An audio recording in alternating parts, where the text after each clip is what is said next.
Maggie Dungan and Pratchett are members of the Gunnison Gorge River Patrol. Along with fellow ranger Shawn Folkerts, they float the Gunnison and talk with visitors. How's it going? Hi guys, how's it going? We'll try and slide by quick so you're out of your way. The Gunnison Gorge River Patrol works out of the Bureau of Land Management's Uncompahgre field office, which is located in Colorado's Southwest District.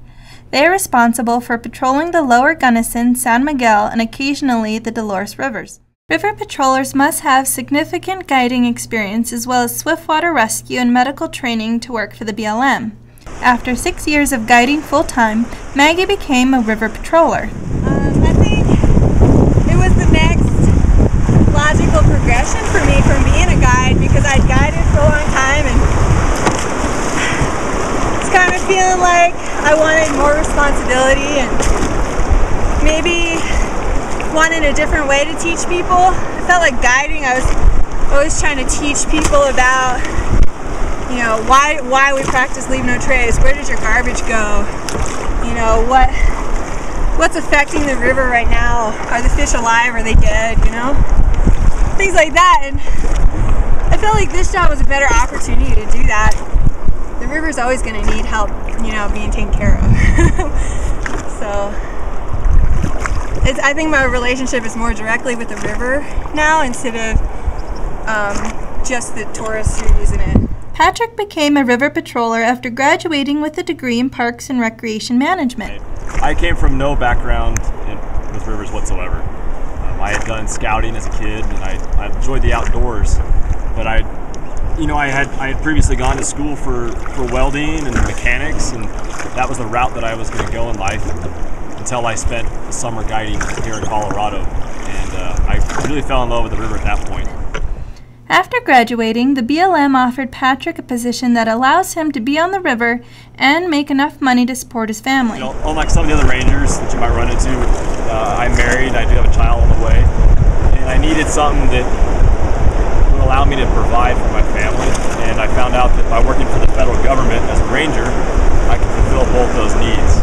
I could be on the water, doing something I enjoy, and I can also make enough money that I can survive and take care of, you know, what else is extremely important in my life, and that was my family. Patrolling is all about educating the public on river safety. Patrollers maintain trails and campsites and enforce violations.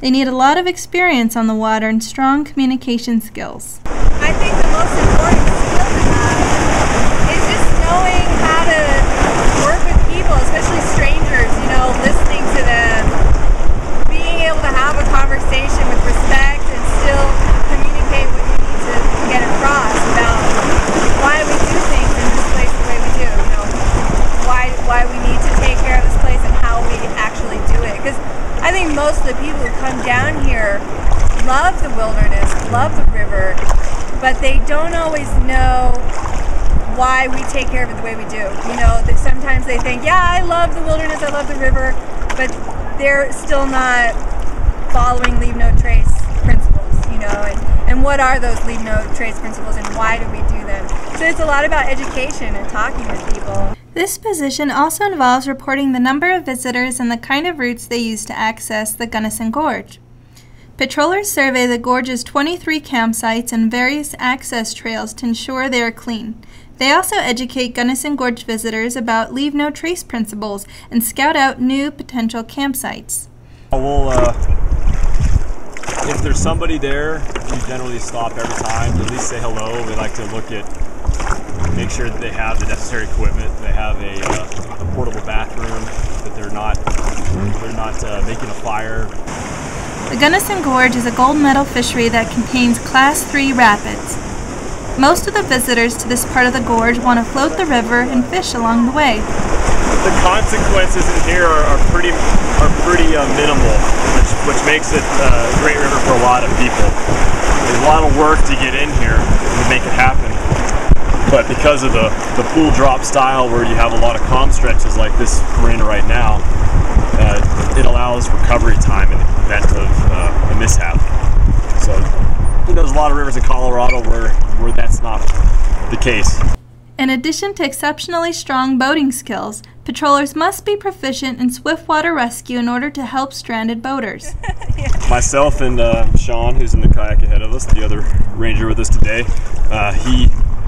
he and I had an incident on our last patrol through where we came across a private group that wrapped a boat on a rock, meaning they hit the rock pretty much sideways and the boat got stuck and began to take on water. And at the beginning of the season, we were able to attend a swiftwater rescue course that's given to the rangers on an annual basis, so we can kind of remember those skills on how would you go about rescuing somebody in that sort of situation. And we were able to utilize those skills and get their boat and then off of that rock. If you are interested in working as a member of the River Patrol or as a park ranger, visit our jobs page, which is located in the Information Center at www.blm.gov/co.